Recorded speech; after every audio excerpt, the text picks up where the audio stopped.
Good morning and welcome to another investor matching session from BIND 4.0.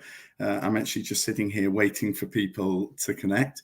So I'll do a slightly longer explanation of BIND than perhaps I would do normally.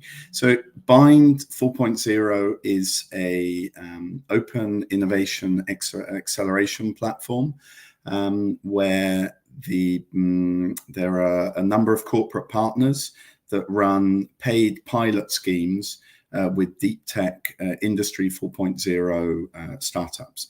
So all of the startups that you'll see today on the pitching have got a certain degree of commercial validation through these paid pilots. And we have two investors with us.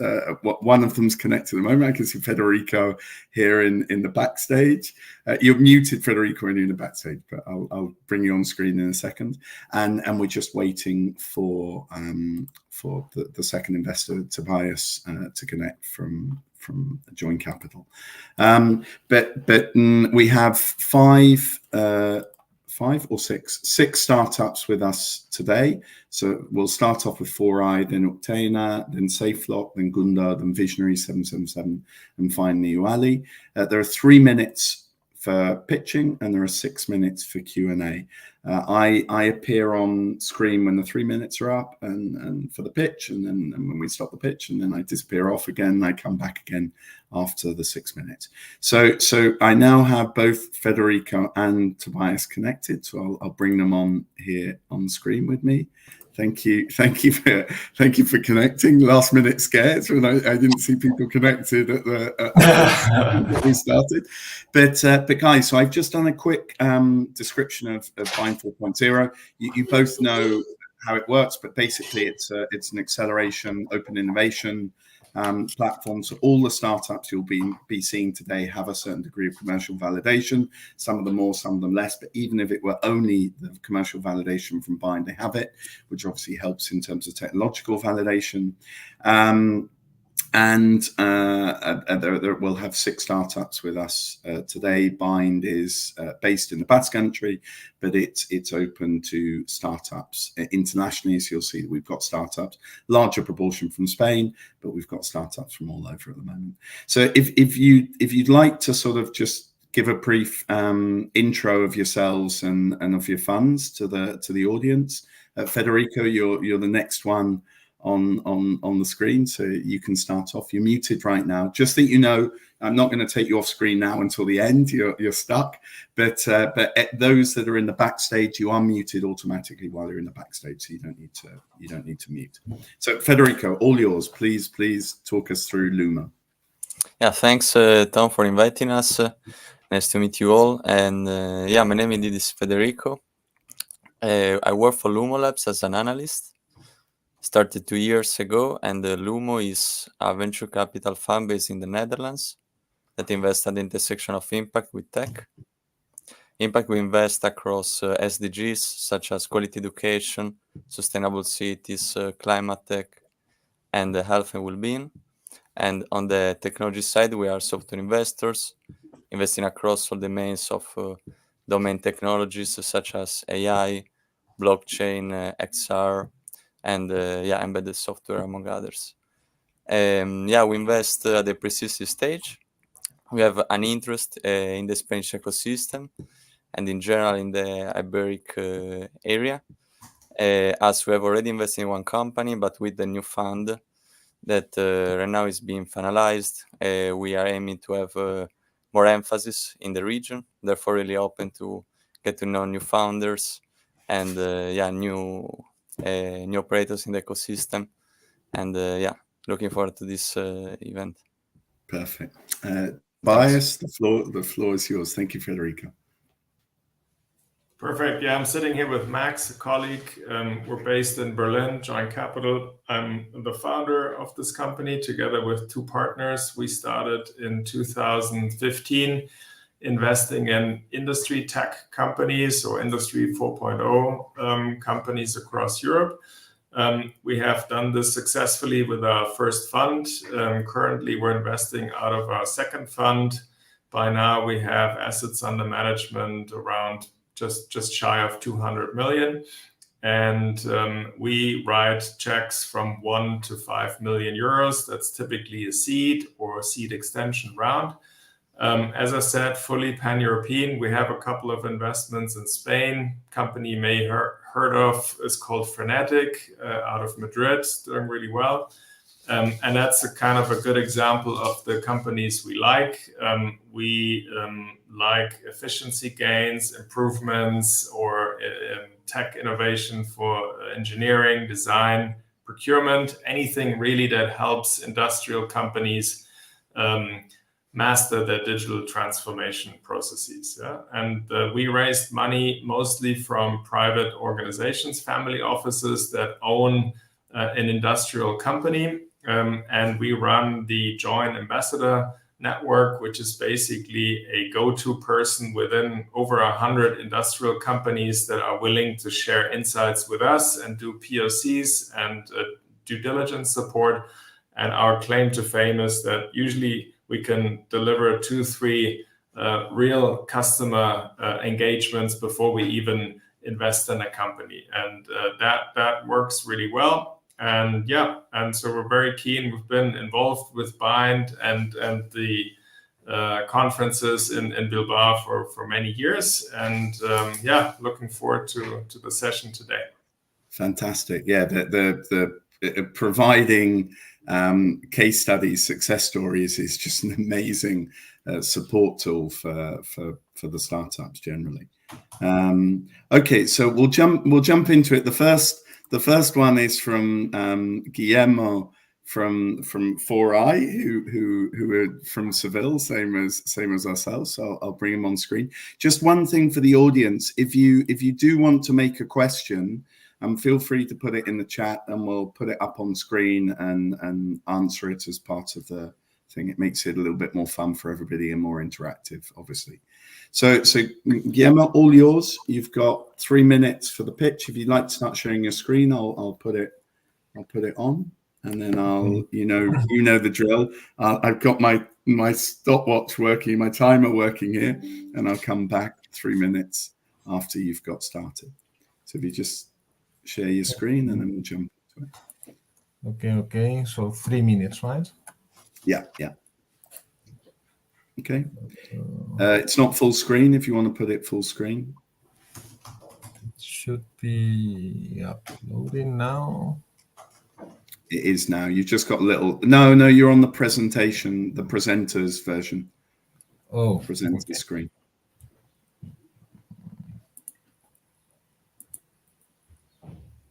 Perfect. And then you just got the little warning box to take off. Okay, all yours. I'll be back in 3 minutes. Yeah, sorry about that. I had the monitors shifted. No problem whatsoever. All right, okay. I'll be back. Good luck. Okay, thank you. So at 4i.ai, the problem that we are tackling is that conversational AI is available for text-based interactions in the cloud, like ChatGPT and the like, but it hasn't made its way yet to the real-life brick-and-mortar voice-based interactions. So up until now, if you wanted to build such an application, you have to take a chatbot engine that is designed and trained for text-based interaction, put in front of it a voice recognition system, and basically pray and hope for the best, right? And now with Vivo, you have a unified platform that you build these advanced applications and do it with a scalable platform that allows you to create robust applications that are multimodal, so it's voice and also vision, and it is also cloud-free. You can deploy it if you wish on your premises. It's domain independent, but here in this context we have already some customers in industry, including Airbus, and now in BIND with Mercedes-Benz, where we are helping the operators, the blue collars, interact with the IT systems through voice, where, for instance, they are using their hands for the daily tasks. And as you can see for the testimonials, they seem to be happy with what we provide. The team behind this company has a large experience, both at the management and entrepreneurial standpoint, and also from a scientific and technical perspective. several companies funded, including one in natural language processing with an exit to Intel Corporation, and several international recognitions like CES Innovation Award, Red Hat in Europe Innovation Award, one Base Paper Award in ACL, which is one of the main conferences, and several books, patents, etc.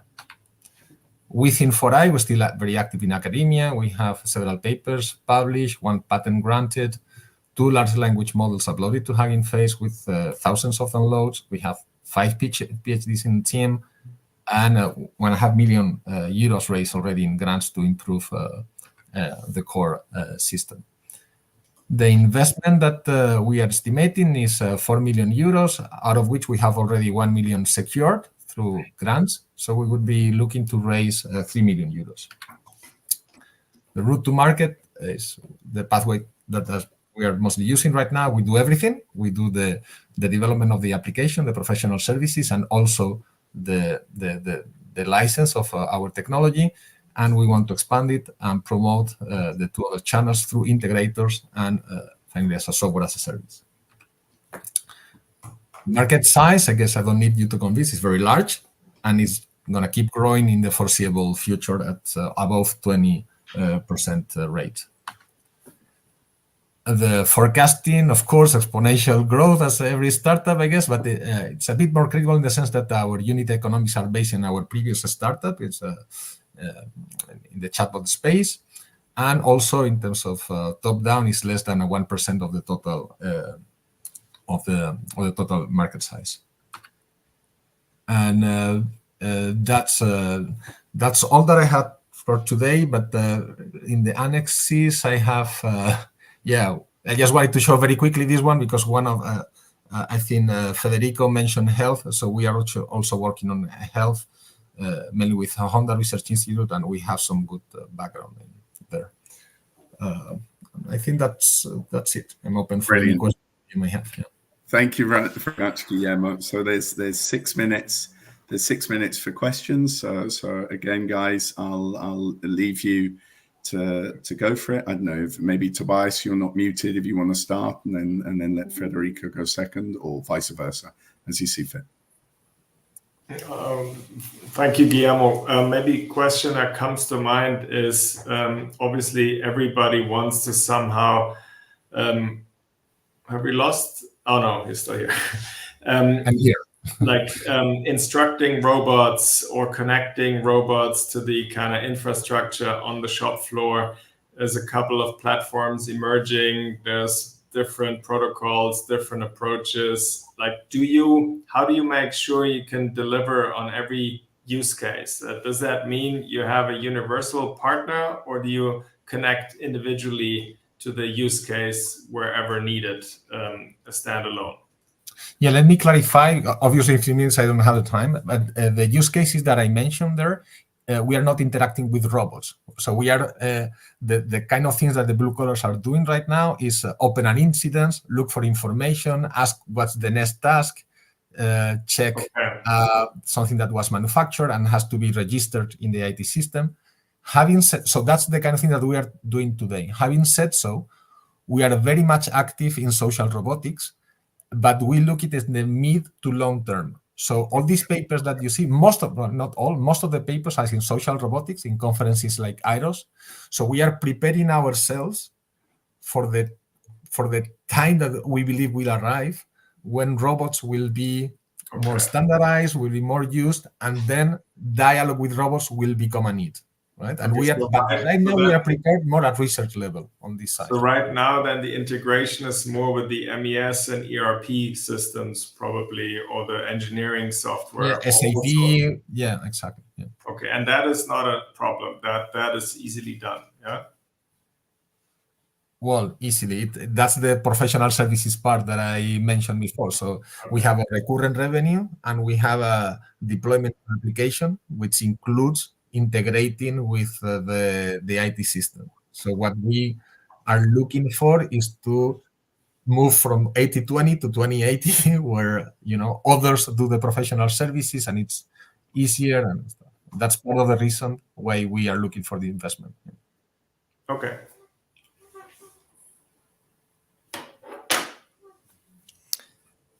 Hi, Guillermo. Thanks for presenting with the deck. I was wondering, I see that you have in-depth expertise within the field, and I wonder which is exactly the competitive advantage that this deep research provided to your product compared to the others. Yeah, I had a... Can I share my screen again? Because I didn't have the time to share the screen, but I had exactly a... Yeah, no worries. Go for it. I'll add it in. Okay, so let me...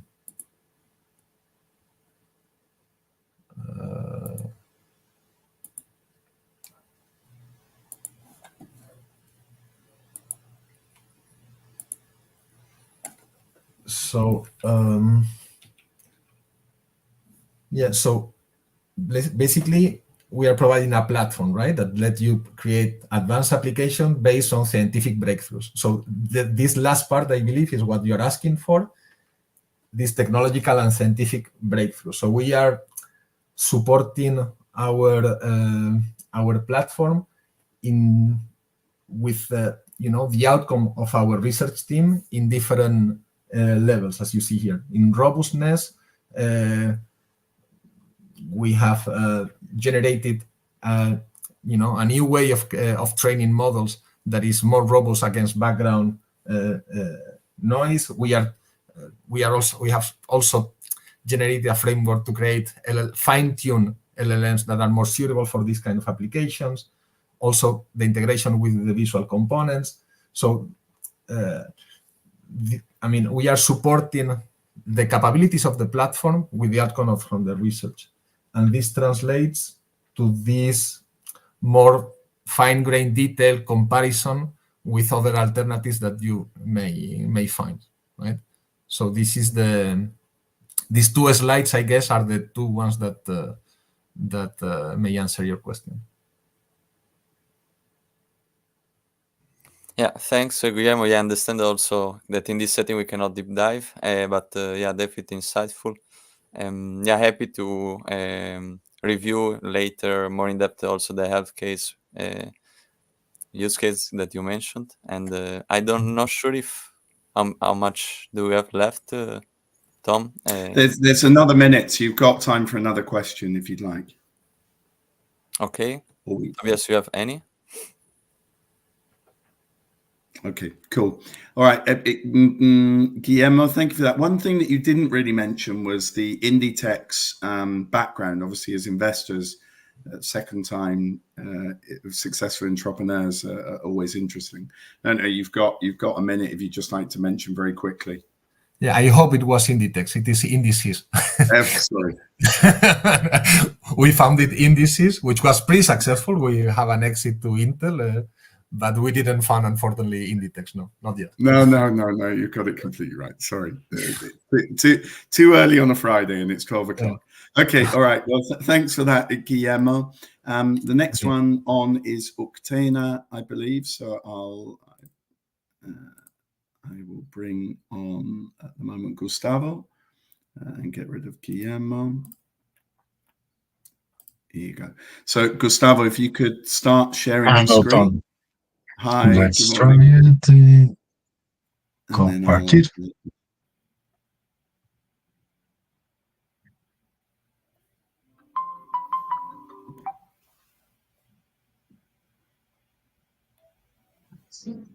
Here we go. Everyone can see it because I'm on one monitor setup, so I don't know if. Yes, we can see it. It's on full screen, all perfect. You've got the little warning box where it says you're sharing your screen. Right. Yeah. Okay, perfect. All right, all yours. I'll disappear off again. I'll be back in 3 minutes. Okay. Good luck. Well, good morning, everyone. Let me show you Uktena, right? What you have now is an intelligent industrial assistant. It's capable of understanding industrial job that needs to be done, convert this in a step-by-step tutorial, easy to follow, and then teach this to someone that needs to do this job later. So it's a form of preserve the knowledge of the company. You got rid of the fear of the schedules, working schedules, right? Someone that knows how to do something is not there anymore for any reason, because they are gone, because they have a license, because they have maternity leave or something like that. this is gone. This eliminates the knowledge curve that you need to do a job. You can start to work on the first day of your job, right? So it's more about efficiency, and also também about standardized things. You can, with Uktena, you can do the job that you need to be doing in the same time every time. So any worker that's doesn't have a practice, it's capable of working as someone that has this practice on that job. For this, we use a technology that's use mixed reality and also the AI to create the tutorials, but it's also able to use smartphones, tablets, common monitor screen that if you need to explain how to do the job for the people, right? And to register this job, we just use the cameras on any device, really. So it's a mixed reality and artificial intelligence setup. And we have a team right now. Everyone is full-time working on Uktena. We have the team working here in Lanzadeira in Valencia. And the market share that we are looking right now, we are working in Spain, right? There is 310,000 industries just for manufacturing companies here in Europe. One of the reasons that we started working in Spain is because it has one of the biggest markets in companies in manufacturing here in Europe. And all the monetization is done by subscriptions. So we work with a SaaS model. So we work with subscriptions. It's free for you to use the platform to convert your tasks in a step-by-step tutorial, but to recover this and pass to your workers, you have to have a licensed device. So this is what's working for us right now. We are in ARR right now is 10K more, so 110K at the moment in the last 8 months. And we are looking for a seed round of 700K. Mostly will be going to sales and marketing, right? The product is working right now. There is a smart fit. There is a target market for us right now. So we are looking to grow in sales and marketing. We have committed to this investment with us 400.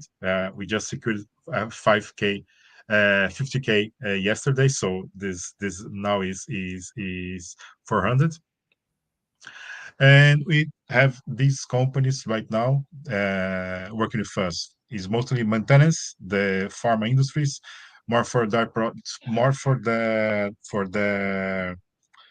manufacturing process, right? So is this Isopharma, Hatich, Maidman, Avance, and Guriak. And we have the ones for maintenance, like Aquaria, Fox, and Techman. That was in the water cycle thing. And we have support now. We're using our packs, all the packs that you can think about. We are using to make this business have a good launch. And mostly that's it. Brilliant. You run out of time anyway, so good to go. I'll take off the screen. And again, Q&A. Federico, you're now not muted. If you'd like to start, then you guys have got 6 minutes for questions. Yeah, sure. Thank Gustavo for the presentation. Can you elaborate more on with your ideal customer profile? I see potential several fields, also already developing a pipeline. Yeah. What we're focusing, as a startup, we need to focus, right? There is no way you can have a solution for everyone, but you need to focus. So we decided to focus on manufacturing. That's the most part of our business in the last months. So what we're doing is we in the industry, they have a lot of process that they need to pass. They need to grow up really fast, hire more people, so they need to pass the knowledge from one person to a lot of persons. We are using the Uktena to do exactly this. So our focus right now is manufacturing, right? Maintenance is where we started. So we are on that 70-30 thing, right? We have 70% of our time occupied by one kind of industry, and we start research 30% of our time for another kinds of market shares that could and we could attend well, really. We could do service well with them. Okay, and so the beachhead would be pharma within this maintenance setting. Yeah, the pharmaceuticals in this case is the manufacturing process. I can tell you a real example. During the manufacturing, they have the change of modes and packagings and things like that. So one person in there, they need to call maintenance team to do this. With Uktena, the people that work on the line is capable of doing without needing to go into a maintenance team to do it, because your maintenance teams are way lesser than your employees in that line of that production line, right? So this is one of the things. It's not that we are working pharmaceuticals per se, but on the manufacturing process of the pharmaceuticals. Right? I have a question on the current use cases. So you've showed a couple of logos from customers. Do they all use the product for a very similar or even same use case, or are the applications pretty broad? So what's, for example, how would Rocker use it versus Hettich, for example? Okay, it's pretty broad, really, because the AI can work with any kind of knowledge, right? We can, for our test, for example, I play a lot of board games, so I did a tutorial recording me explaining how to do a board game setup, and it works. In the industry, the thing is, if you have to swap some kind of parts on the machine, you can do it. If you need a process that works, and we started to test in the last couple of months, people that work on SAP, right? They need to work mostly on a screen, and they need to explain how to do things for a client, for a someone outside their company. And you can also record your screen, how to do what you need to do on a screen, and the AI will process that and teach someone how to do it. So it's pretty broad, really. It works with documents. You can upload a document and will create a step-by-step from a document, because this is another thing that we detected that is a lot on the industry. You have huge loads of documents that are no one is using because they are a pain in the ass, really, to use. But with the technology, that is more accessible to the worker and how to work with these things. So every use case gets kind of pre-recorded or pre-programmed, You need to explain. You need to content management system somehow to build it up, and then it can be replicated. Yeah. Exactly. The record part is done exactly as was explaining to someone that never did the job how to do it, right? It's like a new hire. Oh, you have to do this, for this, and that. And that's it. This is uploaded to the system. That is processed on the cloud, and you got it back as a step-by-step that have text, image, and video snippets. So you can, for some people, just seeing a text and the image is enough.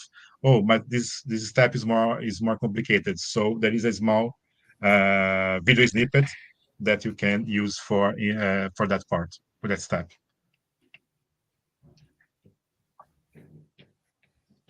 Okay. More questions? Brilliant. Don, do we have time for another one? Yeah, you've got quick time. Yeah, go on. Okay. Yeah, so we'll go ahead. Yeah, thanks for adding more information on this. And through the question of Tobias, I was wondering how you are safeguarding within these use cases the fact of creating more a product rather than a service company when you work with enterprises. Right. We started to work as a SaaS because we are looking at the start. We are looking for PMEs, right, for the smaller companies. So we think we started working as a SaaS. Then when you got to the big companies, because all the big companies started to search for us for a solution, what we did for is to record, to make the recording, the conversion. You can just have a contract with Uktena and start doing it right now. But for your employees to see the results, they need to use a device that is licensed by our software. So you must need to pay to access the information that you already processed. So it's a way to keep this then with us, and it's working really well. Brilliant. Thanks. Thank you very much, Gustavo. So we'll jump off to try and keep the time well, and I'll bring on David from Safeloc. Here you go, David. Again, if you could start sharing your screen, and I'll add it in here. Okay. Okay. I'm not very used to this particular software, but so I'm trying to. Okay. Just for the others, if you start sharing screen before I bring you on, then it obviously makes it more fluid. Here you go. Brilliant. There you go. I believe you're seeing the presentation. We are. You're on a sort of an infinite loop. Okay. Not anymore, I guess. So. Well, I'd like to introduce you to. I'm still seeing the same thing. So I'm seeing the you're not on the presentation. I mean, you're showing. Oh, really? Yeah. Okay. Is it now okay? Is it now okay? Not for me. Okay, then. So I'm assuming not for anybody else either. But, I think if you're on the window of just the meeting, maybe it's another one. Maybe you need to go to Presentar. Yeah. Oh, okay. No. Okay, but do it again. That's what I already did, but you were just on the wrong window. That was all. You had multiple. Yes. Okay, then. Maybe now. Okay. Is it all right? Yeah, it's just not full screen. So if you just make it full screen, and then obviously on computers it makes it easier. Okay. There you go. Brilliant. You've still got that little warning thing of you're presenting at the bottom, but it doesn't really matter. I don't. There. Perfect. Yeah, that's it. I will hide it. Brilliant. Okay, then it's all yours. I'll disappear off and be back in 3 minutes. Okay. Thank you very much for being here, and I'd like to introduce you to Safeloc. We build real-time location technologies, but I think it's in order to present in the first place myself and my team. I'm David Sagüés. I'm the CEO and founder of Safeloc, and I've been mostly related to B2B development in industrial and manufacturing businesses for more than 10 years now. And I also have managerial experience, and also some formative experience as well. And Yvonne, our CTO, he's got experience also both in big companies, but also in startups, which is very, very important for us and very, very relevant. Finally, but not least, Thaid, he is the research center. We are a spin-off. They've developed this technology for more than 10 years, and it's also co-founder of the company. And as you can see here, they have pretty long experience with spin-offs and especially technology transfers to spin-offs. I'd like to continue with the challenges and the questions that our customers make themselves. First one being, what's the true impact? What's the true cost of a severe work accident in my facilities? And the second one being, okay, how can we compete with geographies where low-cost labor is ubiquitous, and we are competing in a globalized market, and we are competing in a commoditized market, which means how can I even survive? This is the challenges that our customers face, and the answer they reach is implementing the digitization in their operations and in their companies and everything in order to make them safer, and more productive. And we, as Safeloc, we produce the raw data that they need for digitizing their companies and their operations. And this data is real-time location, having the knowledge of where is everything and everybody in a company, in a factory, typically. The market is huge, it's in the billions of euros.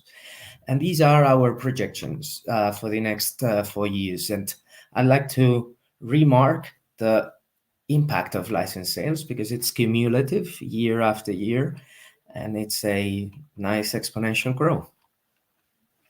When it comes to traction and expansion, our plan is to begin in Spain in 2024 with sales, which are currently making, and from 2025 on to internationalize gradually to the geographies I placed in here.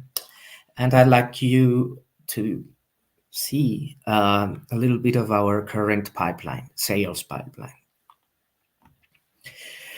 We are planning to raise capital by the end of 2024 or beginning of 2025, and we will put that capital to use into internationalizing the company and developing sales, and also developing new product and features to have a broader portfolio. David, I'm going to cut. Okay, brilliant. Sorry. Okay. I was going to cut you off. Yeah, I guessed that was the case. Let me stop presenting. Brilliant. Okay, well, guys, it's all yours for. Oh, sorry, I brought David from Visionaries on by mistake. So, guys, it's all yours for Q&A. I've done it again. It's all yours for Q&A.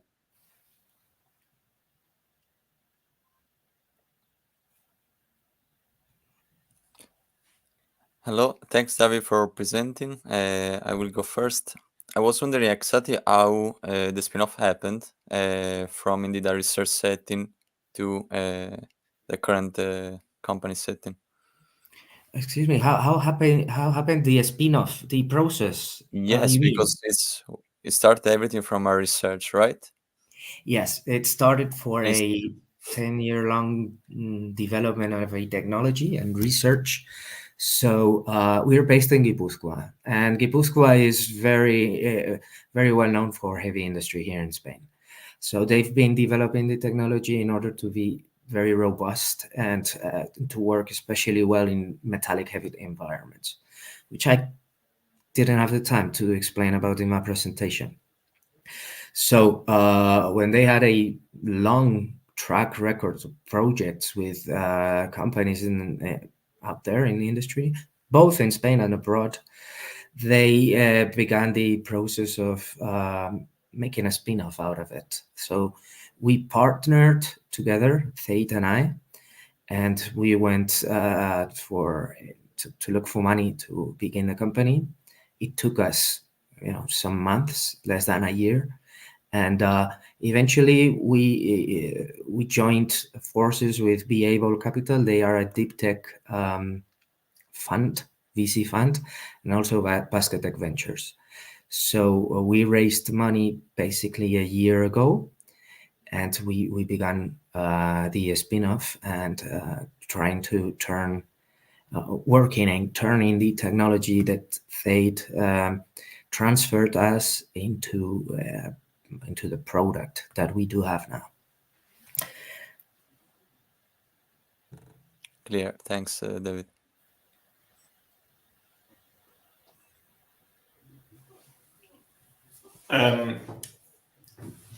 David, so I'm not super familiar with these real-time location service requirements. Yeah, I think in your pitch I missed a little bit the kind of the actual use case, like ArcelorMittal. What do they do, and how do you provide the service? I've just been Googling a little bit. I think it's a hardware component you're selling.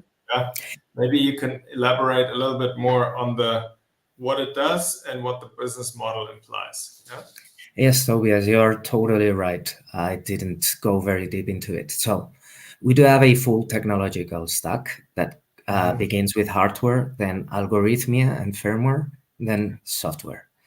So we built, with our technology, we are able to track with 10 to 30 centimeters accuracy where is everything in a factory.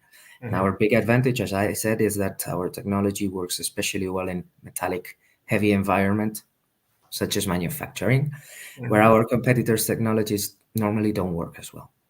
So what we do using our technologies, like Lego pieces in a sense, we built either us or by partners, because, you know, partnering with integrators is how we scale.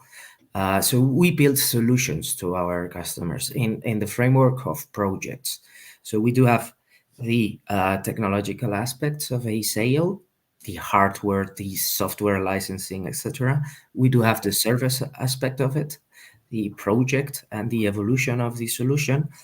And these solutions that we built as there are different kinds of solutions. Most typically it's either safety solutions, for instance, in ArcelorMittal to prevent accidents, or sometimes it's solutions to improve productivity or improving trial logistics in manufacturing, or have a real-time inventory of all the things that you have in your company. So what we do in these cases is identify, along with the customer, what's their main cost driver. Sometimes it's time of people, sometimes it's materials, whatever it is, and we try to provide them with a solution that reduces or the impact of their cost drivers, so they can produce more efficiently at a lower cost. David, if I may ask a very brief follow-on, the hardware component, is that one centralized device, or is a hardware component attached to every, let's say, asset or employee in the company?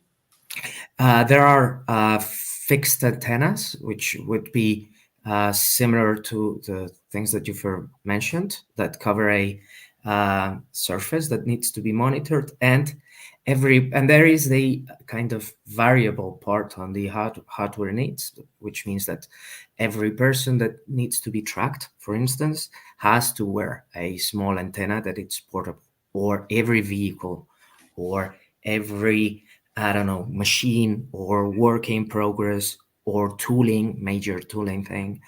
So that's also the variable part of the projects. And that's why it's important to build the technology to be like a Lego, to be able to connect seamlessly the pieces that form the solutions and add value that way.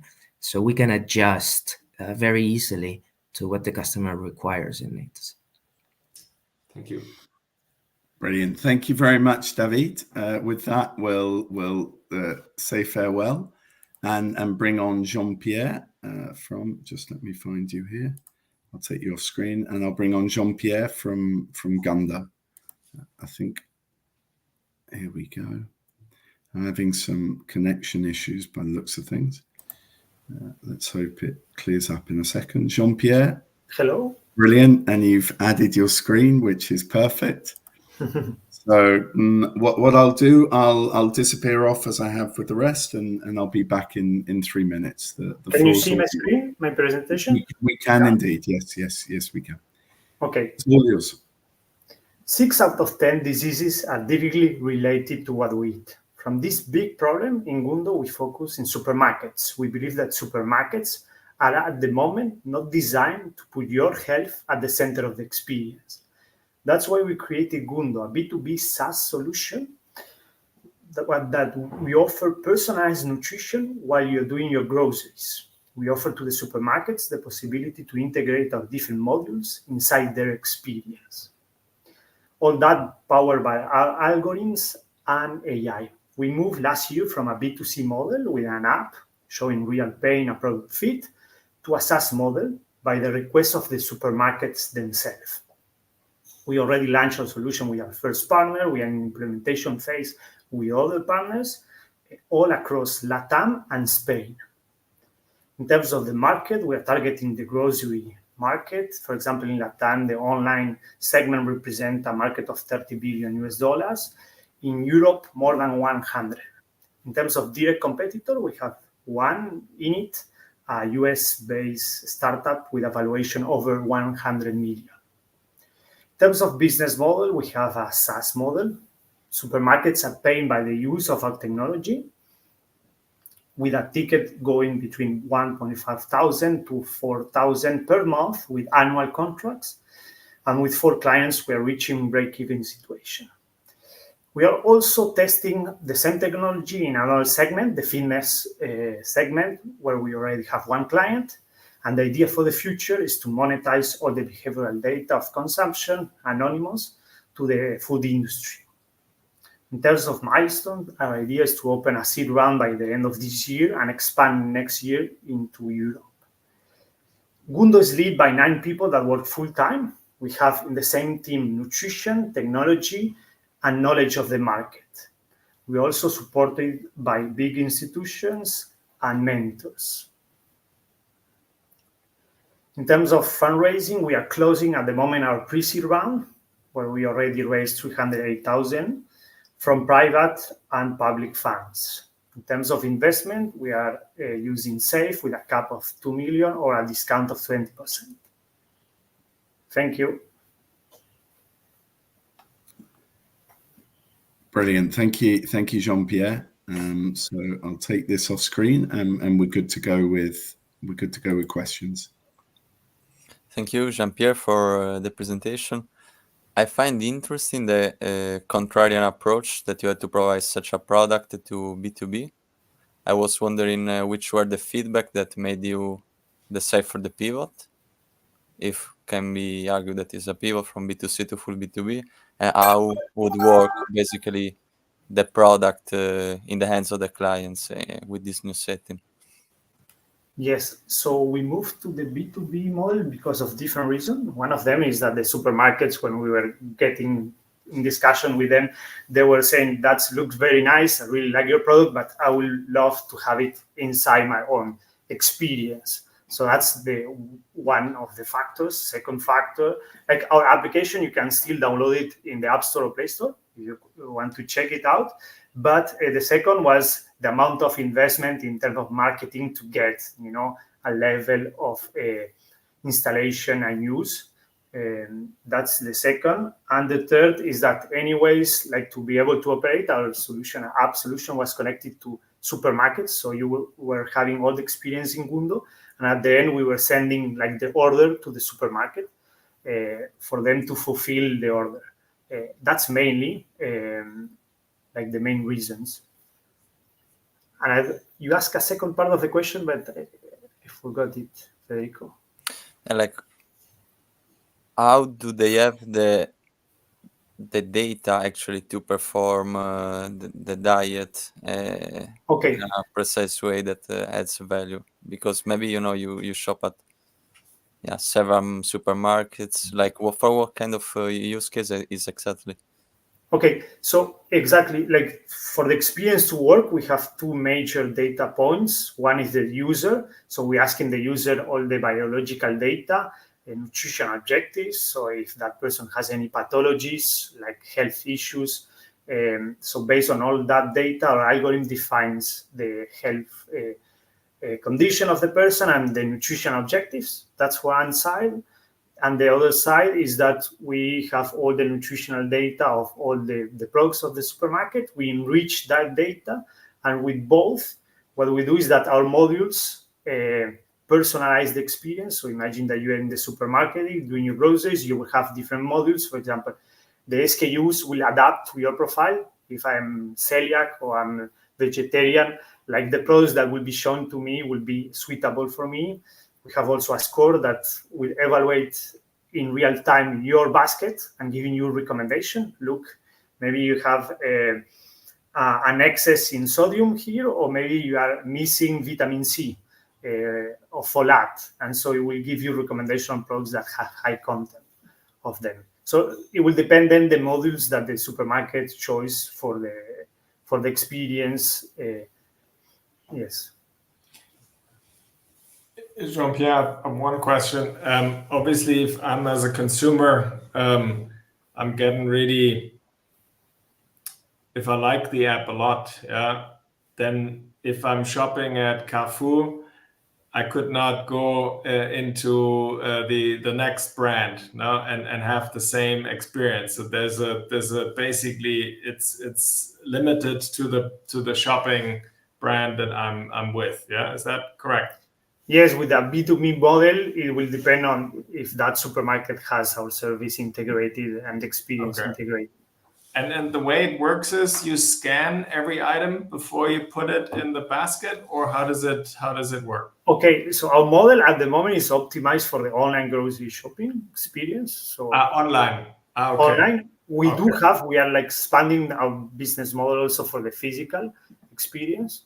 But yes, for the physical, it will be that. It will be maybe in the checkout. So you're doing your payment, you have your loyalty card, and you will have like a summary of your purchase with recommendation post-purchase. Like to be able to do it in real time, we need a smart card, like a smart. Okay, and then I think I saw the Lanzadera logo in one of your slides, and that's a very close ecosystem to Mercadona, no, in Valencia. So what's been the feedback? Have you pitched it there? Like, what's the main reason for Mercadona maybe to partner and not to do that themselves? Yes, so we are in contact with big, huge companies, and exactly we were in Lanzadera. We finished like 2-3 months ago the program. We are in contact with them. The idea for them to move forward is to have like I don't know, 2 other big brands working with us to be able to move forward with them. The particularity of Mercadona is that they do a lot of in-house, so they're quite close for external investment. Like they have Mercadona Tech, so they own like a side company, but so it's not that open. But as you mentioned, Tobias, Mercadona, the owner of Mercadona, is the same owner of Lanzadera, Juan Roy. So yes, there is a way. We're still waiting for the best point to be able to use that door. Thank you. Brilliant. Thank you. Thank you very much, Jean-Pierre. Now we'll bring on David from Visionaries. Oh, thank you, David, for sharing your screen already. That's absolutely brilliant. Just 1 second. My computer's going terribly slow for some reason. Here we go. I'll add you on, and now I'll add on your screen. Right. And that was my alarm for the last one.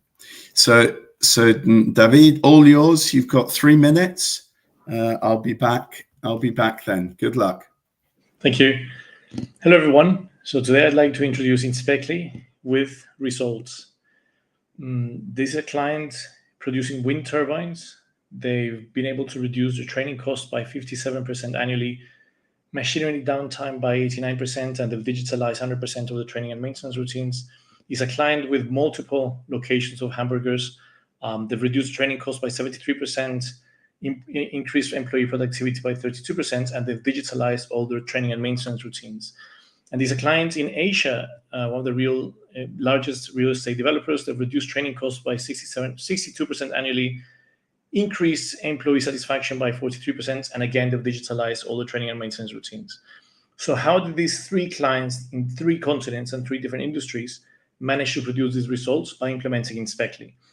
What Inspectly does is it allows you as a user to import your in-person training and maintenance routines and your PDF paper checklist to follow up on the processes into a platform that is web-based.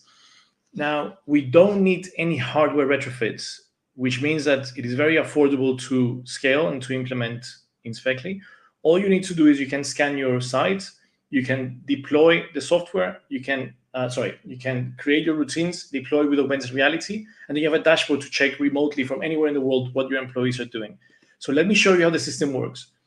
The first step, if you have a factory, for example, or an airport or a huge location, you need to scan your factory with a LiDAR scanner. You can walk around and scan it, or you can use an iPhone Pro or an iPad Pro with our own app. So this is, for example, for a convenience store or a 7-Eleven or a Burger King or a McDonald's. Once you've scanned your location, you import your digital twin into a 3D editor where you can assign any kind of training and maintenance routines to any employee at any given day of the week. And that's it. All the employee needs to do is they need to activate their phone or their mixed reality headset. The system will tell them where they need to be and what they need to do step by step, regardless of language. To give you an idea of how fast our software can be deployed, this is the 8th largest building in the world. It has 108 floors, 270,000 square meters. The client took 2 days to scan the whole building, 1 week to implement all the training and maintenance routines. Within a 10-period day, we had 130 employees executing every training, maintenance, and security routine digitally without the need for in-person training or paper or PDFs follow-ups. We've luckily have clients already across Japan, Europe, and the US, and we believe that because we're profitable and we're bootstrapped, by the way, we've never received any investment, that we can keep scaling faster by hopefully working with strategic investors in different countries. So that's my pitch. Hope you enjoyed it, and I'm open to any question. Brilliant. Thank you very much, David. And I'll just take off. You've taken off your screen. Brilliant. Okay, questions. Thanks, David. It was very clear. Is the LiDAR really sufficient, or do you need to do some post-rendering work on the assets, or does it really work as scanned? Yeah, the LiDAR is very accurate because we are not using the digital twin, for example, to measure millimetrically precise a machine. However, we need it to be with a centimeter precision. If I position my checklist here, I want it to be here in this area. So that's accurate enough for us. And it's good enough for the system, for the phone, to identify where you are, which coordinates you are within a vert XYZ coordinates. That's good enough for us. And so regardless of whether it's a phone LiDAR or an industrial LiDAR, it's very good for sure. And do you need to link it up with the BIM model, for example? No, BIM models are too heavy. So the problem is, in our case, our system, by the way, works offline. We've got clients with areas in let's say, a factory or a ship where there's no internet connectivity. So when you activate your phone in the routine you're going to be doing, you download the digital twin to your phone. This has to be less than maybe 30 megabytes. So it cannot be. The BIM model is far too big. We have done BIM integrations for clients who have newer buildings, but definitely you need to be connected to the internet, because otherwise, or you need to segment the BIM model, because otherwise the device or the headset or the phone will just, it's just too heavy, the data. And the headsets are owned by the customer or whoever. You just deliver the connection to it. So the only headset right now that you can actually use in mixed reality is HoloLens 2. It is the only headset that has shatterproof. So in a factory floor, you cannot use anything else. There are other companies claiming to do augmented reality, like the small glasses with a video display, but this is not augmented reality, it's just video. So in reality, the only headset you can use is HoloLens 2 for Microsoft at this stage. And as you said, they buy their own headset or their own phone. We just deploy the software. And by the way, the LiDAR is the same. Either they rent the service or they buy the scanner. They buy the scanner themselves.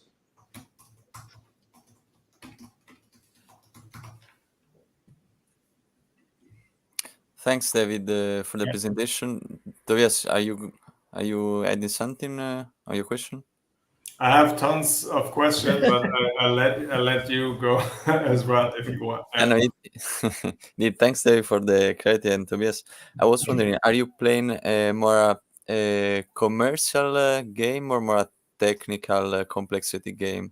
And if it's technical complexity, where exactly lies the challenge to solve? I would say there's a bit of both. The technical complexity depends a lot on our expertise with user interface. My partners created the first augmented reality patents in 2006 at university. They were part of LEGO Innovation Labs. So we have a lot of knowledge on creative patents on augmented mixed reality. But as you know, we're heavily dependent on the hardware manufacturers. So if Apple tomorrow launches the headset, which they did, for example, but this thing is covering your face, it doesn't matter how much we evolve our software. We depend on this being passed through with mixed reality. So I do think on the software side, there is a lot of know-how for sure on the technical side, but on the commercial side, you know, the reason why we're profitable and we have never received any investment and we have global clients is because we are business people. So we've always built things by listening to clients in the commercial side. So we believe it's very dangerous in our industry, at least, to just have a dream and go with it and raise capital because the hardware keeps changing, so evolving so fast. So we've really been building our software based on client needs, where they pay us to update our software. Let's say for a convenience store in Brazil is very different from a factory in Denmark, but then we get paid for this, and then they use it as a SaaS software on a monthly basis after that. I hope it answers your question. How do you see this as a go-to-market? Like everything I've seen in this environment was a very bespoke enterprise sales approach. It looks a little bit like you try to go the mass market route and then make it very easy for adoption. What's your ultimate vision for the company? So I'm going to send you the website. So our company is Visionaries, and our product is Inspectly. Visionaries creates custom solutions for clients. So Cartier in Switzerland or BMW, they require a custom solution for specific machinery for manufacturing vehicles. And so, by the way, I'll share my website later by email, maybe. But yeah, so this is custom solutions. Inspectly, you can scan the location yourself. You can digitalize your training and maintenance routines, and you can just use a phone and download it.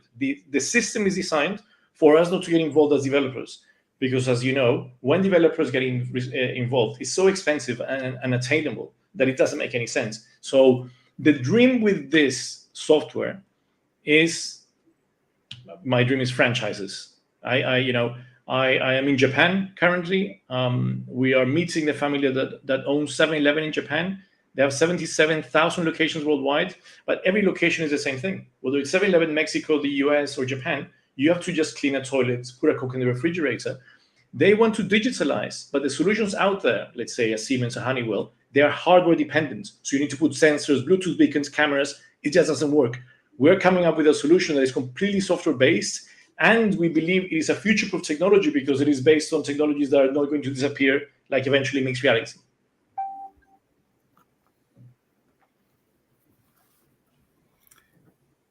Brilliant. Thanks for that, David.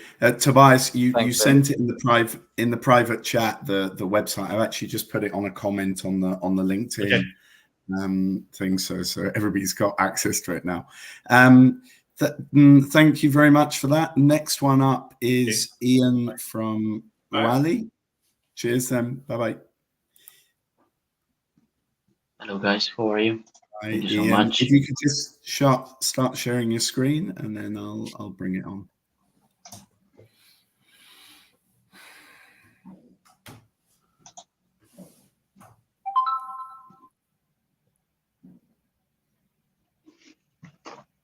Let me know.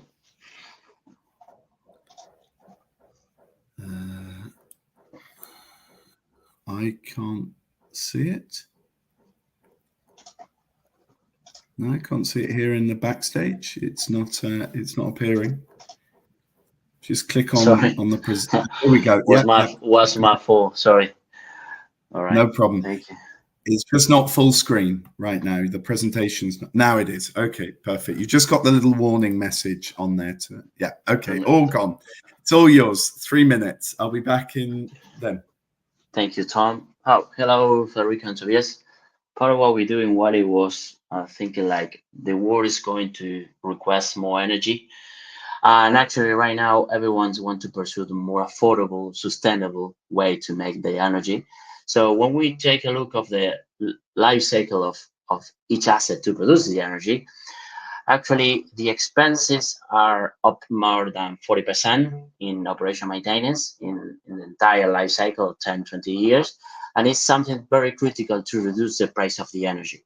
So, I mean, when you have that, a massive amount of cost there, will be quite impossible to make the price of energy affordable in the next future, and actually will be more expensive to get it more. So part of that, we understand that we need to get the technology to get that more affordable. And for that, you need to mix technology. And what kind of technology? Many. Part of this create value against a business as usual that is already set it up there. So it is people.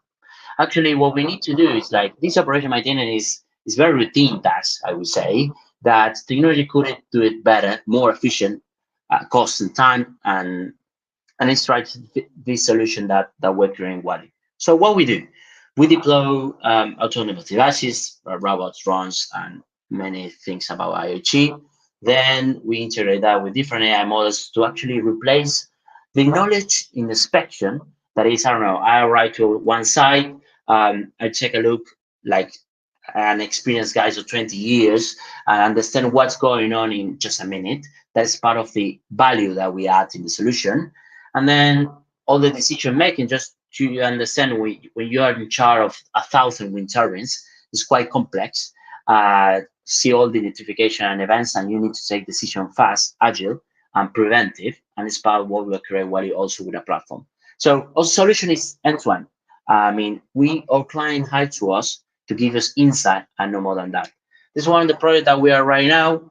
We are automating more than 50 wells of gas and try to reduce emission in the production. So this gas go to Europe and try to get the green gas. But to reach to there, you need to understand all the tasks that we need to automate to make it more affordable and green. It's part of the concept that we do in Uali. And in the case studies that we have, it's like we need to create value in each AI model. We start in wind turbine. We create an AI model who actually can inspect the blade without stopping at all. Right now, the business usually is stop the wind turbine when they make inspection. It's something insane because you have downtime, so you lose energy. In oil and gas, we are transition with many of these developer clients to try to find the leaks in methanes and in other tasks that we can automate and reduce the CO2 of, I don't know, logistic with the truck that when we replace with the robots. And it's part of the mission target that we're trying to achieve for the 2030. Part of that, the business model is really easy, end-to-end. It's like we include everything. And then the SaaS service that the client upload the information, and that's it, the use of technology. And just to close this conversation, we are in traction right now, reputation about to make it with large clients. And part of this, like scale globally, all the energy industry, because it isn't just the technology is global, produce energy is massive globally, and we need to be the partner to go with it. That's it. Brilliant. Thank you very much for that, Ian. So again, 6 minutes for Q&A. Guys, leave it up to you to get started.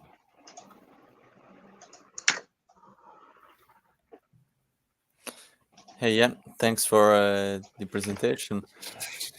I was wondering, why is the right timing to provide this solution? Yeah, which is the ultimate vision for your company, and why this vision is unique? Right now, the world requests for 2030 2 times the energy that we produce today. So we need to reach that target in 6 years. And there have incredible issues to government pushing harder to reduce that energy price. And the other way, you have a supply chain that is getting more expensive. So we are quite a vicious cycle there that all the energy sector try to understand how they can increase their margin, get affordable energy price, and get sustainable. When you mix all that together, it's complex. And our objective is, it is short term because we need to create value and see, and they can deploy it and okay, scale. But then you need to get a mid-term, long-term objective that is, I'm going to be your partner in the next 10, 15 years and try to get and find efficiency for your operation. So our vision is like, is that from one, we are the startup, we need to produce revenues for payroll. And the other one is like we're investing in technologies that maybe in 2-3 years going to make the next jump. Just an example, we're investing in offshore renewable energy. It's an industry, all right, massive, that everyone is testing worldwide. We're creating technology that could apply now, but for very sustainable, we need kind of 1,000 wind turbines. And right now, worldwide, we have 1,000 ones. So, I mean, but we need to be there for, not for me, Ian, or who I the CEO today, for going to be the Uali in the next 7 years, 8 years. So that is part of the vision that we're trying to do. And the timing is now, because if we do it going to be very late, if we don't be the partner in the next, I don't know, 12 months. That is the part of this sector. This sector, heavy industries, go to another rhythm.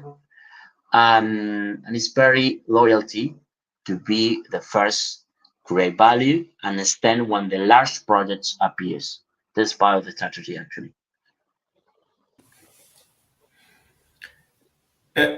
Ian, I have a question on the business model.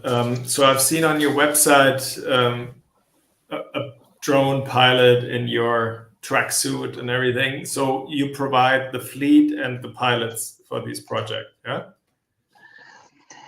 Yes, but actually what we're trying to do is make the operation the more autonomous as possible. Right now we are in the project. When we created Uali, the main idea was like, okay, the technology, the hardware is a commodity, and when we reach a point where we're going to get everything automated, we'll reach, okay? So we need to put focus more in the value. What is the value? Okay, what if you have this hardware, all right? Then what are you going to look? What? How? Yeah. So we put more interference into understand the pain points, create value, and create value is actually different AI models to understand what's going on, and wait the technology reach. There is something that happened these last 2 months, something like that. So now it's more easy for us because we already have the value, and then, well, what we have in the market, we have this autonomous run, etc. Perfect, bring it to me. I already have the entire life cycle of the activity. So part of the business model, when we create Uali, was like approach with everything, because companies get loose when they think, okay, but I need this robot or the other one. And so to make it everything more easy is like, what do you need, company? All right. And I'm going to try to, for the good price and value, I can do it. Waiting, all right, to be in the clients, once the technology I need reach the market, I'm going to be there already. So that's why we create the end-to-end. I mean, you don't conserve about anything. You only conserve to produce energy and more affordable. I'm going to conserve to find you efficiencies. And here we are. And second question, similar, but the software, is that you operating, or is it the customer operating the software? Well, 2 months ago, when we start to get more scalable, the clients say, okay, I understand you are a startup and you need a CapEx in devices. What if I invest in the CapEx, because I don't want to grow just in 100 wind turbines. I want 1,000. So I can wait you, startup, all right? Because I know you need to raise capital. If you are bootstrapping, you know, everyone knows the process of growth in that way. I want it now. So what if I invest the CapEx? Well, if you invest the CapEx, we're going to get more fast, all right? But you're going to get a problem. That is, okay, how you process that information. So do not worry. You use my technology. I do not operate. So you're now, client, you are a grown man, and you can do it, kind of. But you still depend on me to produce all the value.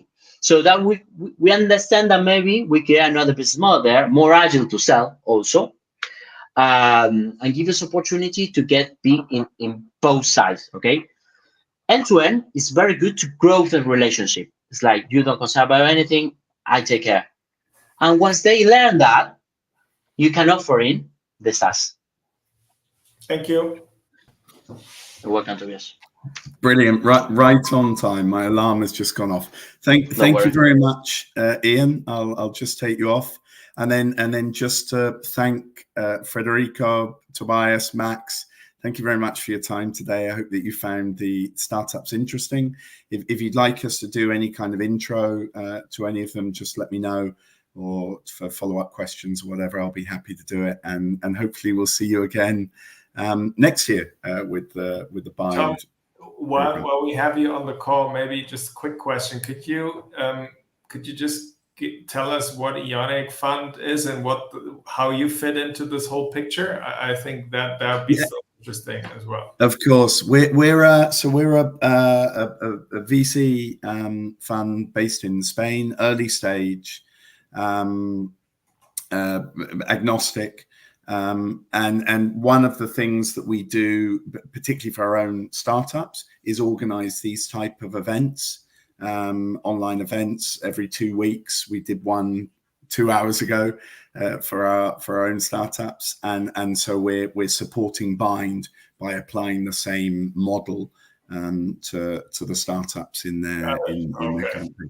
Okay. All right. Well, for anything that is kind of in that range, now you know what we look for. Indeed. Be happy to kind of be in touch. And you're based where, in Madrid, or? We're based in Seville. Seville. All right. Okay. Good.